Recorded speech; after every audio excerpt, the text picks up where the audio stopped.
टूटल माई से, खाब खिवैया बंद हो गईले अपने सागा भाई से। कोड़ दिहली घरवा हमार, मार बुठा परवा त गिरवी भराई के, मार बुठा परवा त गिरवी भराई के बनाई दिहली कौआ अलगौआ कराई के, बनाई दिहली कौआ अलगौआ कराई के, बनाई दिहली कौआ।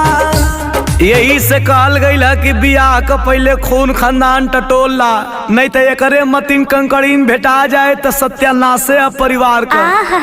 लगत है कि हम तोरे खानदान के बारे में जानता ना है। हाँ अब बोली आई खाए के फैलल जाती, दिन भर रील देखत है, अब कैसन राज चाहिए। हाँ तो सुना, एको छटक डाले न कोनो सब्जी बाटे घरे में, चढ़ चढ़ जाला अभी खमंगऊ का हमरे नई होरे में, हमरे नई होरे को कब